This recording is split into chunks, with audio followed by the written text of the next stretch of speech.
Hello friends, स्वागत है आपका आपके अपने यूट्यूब चैनल हमारी पाठशाला में। फ्रेंड्स, मेरी यह यूट्यूब पर पहली क्लास है। फ्रेंड्स, अगर आपको मेरी क्लास पसंद आती है तो मेरे चैनल को सब्सक्राइब कीजिए, मेरे वीडियो को लाइक कीजिए, अपने फ्रेंड्स को शेयर कीजिए और मुझे कमेंट्स कीजिए।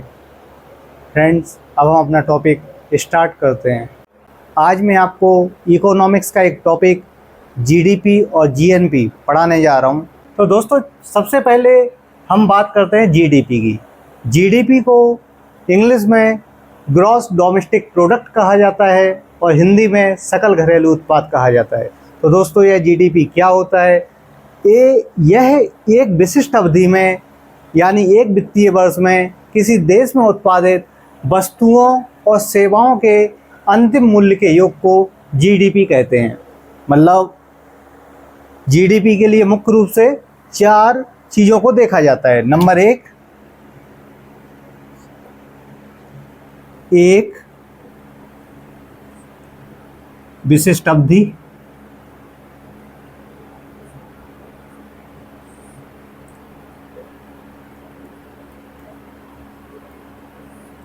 नंबर 2, मतलब इसमें एक वित्तीय वर्ष होता है।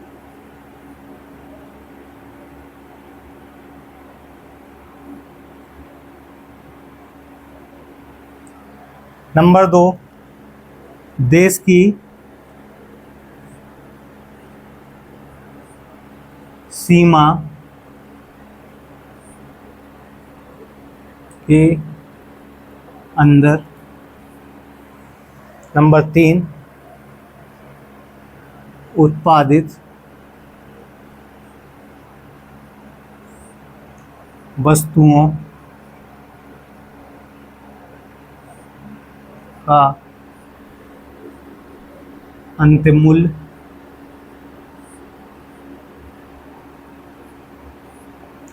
और नंबर 4,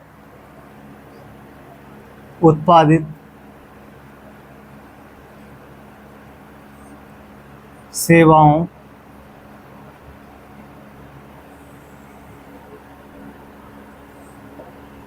का अंतिम मूल्य। तो दोस्तों, एक विशिष्ट अवधि से अभिप्राय यहाँ पर एक वित्तीय वर्ष से, मतलब एक वित्तीय वर्ष, इसको तिमाही में भी डिवाइड किया जा सकता है। जनरली इसको एक वित्तीय वर्ष के रूप में देखा जाता है। और नंबर 2 पे अपन बात करते हैं देश की सीमा के अंदर। देश की सीमा से अभिप्राय किसी देश की टेरिटरी से है कि वह उस देश की सीमा में, मतलब इस देश की सीमा में से अभिप्राय देश की कंपनियों द्वारा प्लस विदेश के नागरिक व कंपनी द्वारा उत्पादित वस्तु एवं सेवाओं का अंतिम मूल्य।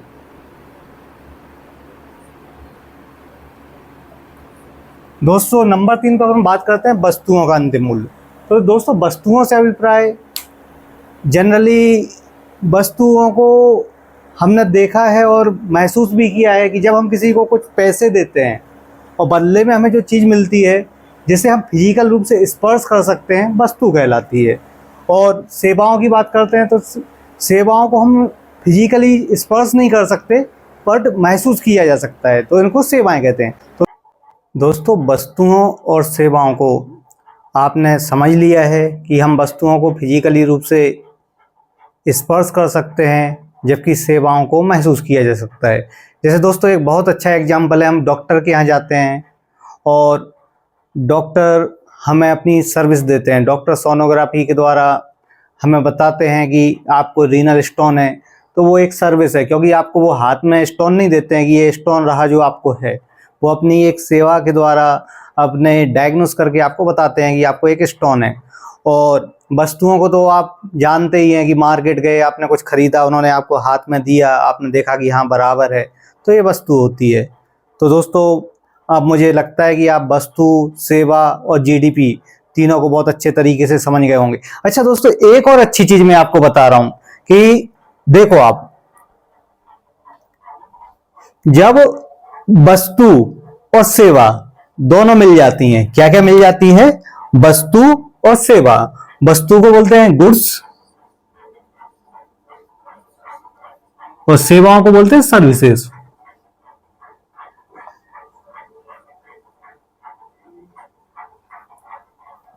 और जब इन पर टैक्स लगा दिया जाता है तो निकल कर क्या आ जाता है दोस्तों? निकल कर आ जाता है जीएसटी। तो दोस्तों इस प्रकार हम जीडीपी को समझ गए हैं कि जीडीपी एक विशिष्ट अवधि में एक देश की सीमा के अंदर उत्पादित वस्तुओं और सेवाओं के अंतिम मूल्य के योग को जीडीपी कहा जाता है। अब दोस्तों इसमें एक लास्ट टॉपिक जो समझने वाली बात है वो है अंतिम मूल्य।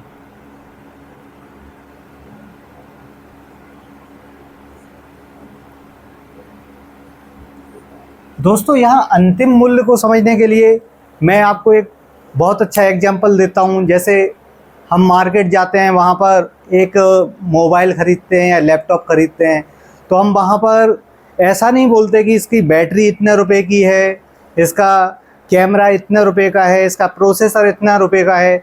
हम लोग उस मोबाइल का सीधा एक अमाउंट डिसाइड करते हैं और वो अमाउंट देते हैं।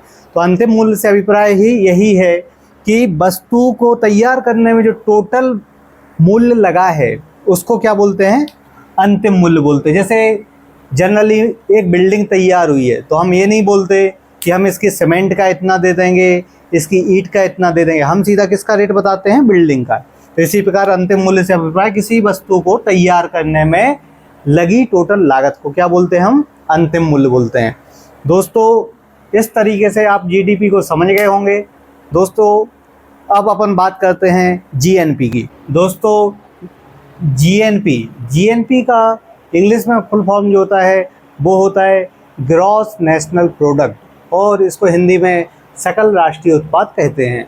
तो दोस्तों किसी देश के निवासियों द्वारा एक विशिष्ट समय अवधि, आमतौर पर यह एक वित्तीय वर्ष होता है, के भीतर उत्पादित सभी अंतिम वस्तुओं और सेवाओं के बाजार मूल्यों का योग है, जिसमें विदेश में कार्य करने वाले नागरिकों द्वारा अर्जित आय को शामिल किया जाता है, लेकिन गैर नागरिकों के द्वारा अर्जित आय को शामिल नहीं किया जाता है। तो दोस्तों आपको समझ में आया होगा कि जीडीपी में देश के अंदर अर्जित विदेशी नागरिकों और देश के नागरिकों द्वारा अर्जित आय या उत्पाद को सम्मिलित किया जाता है, किंतु जीएनपी में देश के बाहर कार्य करने वाले नागरिकों के द्वारा अर्जित आय को शामिल किया जाता है, लेकिन देश के भीतर कार्य करने वाले विदेशी नागरिकों के द्वारा अर्जित आय को शामिल नहीं किया जाता है।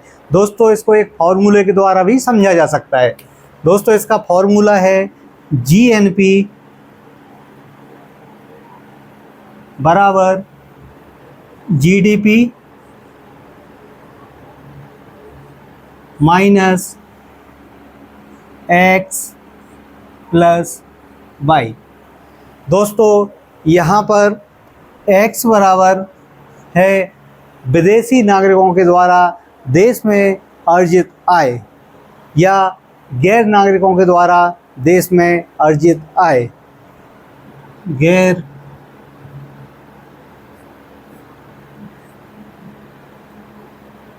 नागरिकों के द्वारा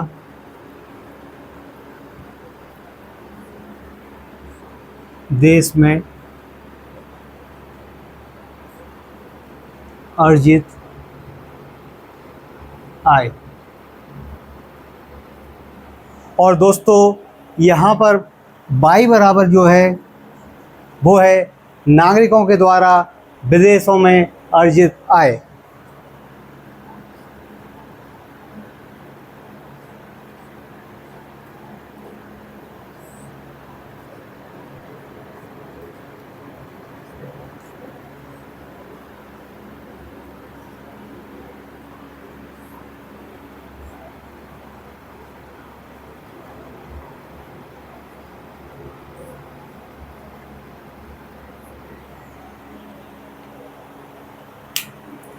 दोस्तों अब हम आपको एक बहुत शानदार एग्जाम्पल बताते हैं जिससे आपको जीडीपी और जीएनपी दोनों बहुत अच्छे से समझ में आ जाएंगे।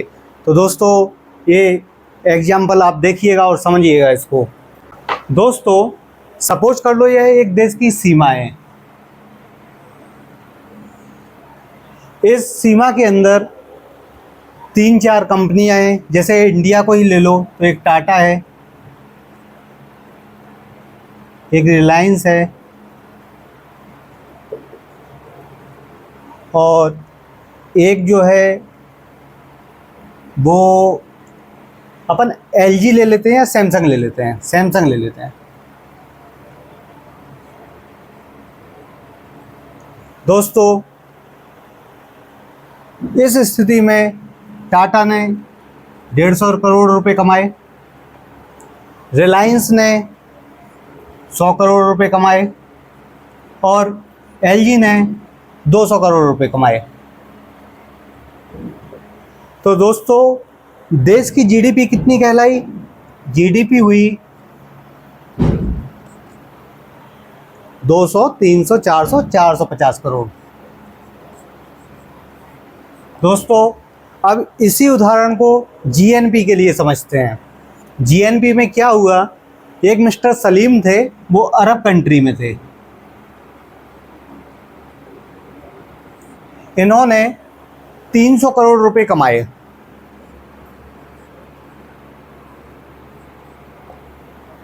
अब देखिए दोस्तों, जब इन्होंने 300 करोड़ रुपए कमाए तो अब जीएनपी में क्या होगा? जीएनपी में आपने डेफिनेशन से तो समझा है कि उसमें देश के नागरिकों द्वारा विदेश में अर्जित आय को शामिल किया जाता है और विदेशी नागरिकों द्वारा देश में अर्जित आय को घटा दिया जाता है।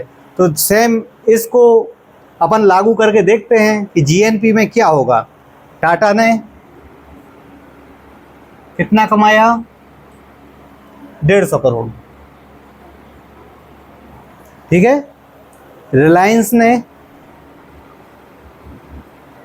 100 करोड़ और जो मिस्टर सलीम थे इन्होंने 300 करोड़।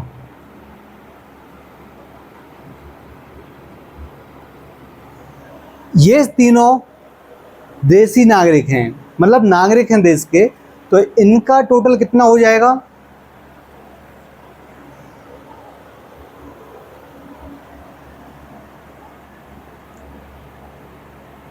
300, 400, 550। दोस्तों एक तो ये फॉर्मूला है, या दूसरा फॉर्मूला ये है कि अपन जीडीपी को लिख देंगे। जीडीपी कितनी है? 450। इसमें से विदेशी कंपनी कौन सी है? सैमसंग। उसके 200 माइनस कर देंगे और सलीम ने कितना कमाया? 300, उसको ऐड कर देंगे। अब अपन टोटल करेंगे तो कितना आया? 450, 300, 750 माइनस 200 मतलब 550 करोड़।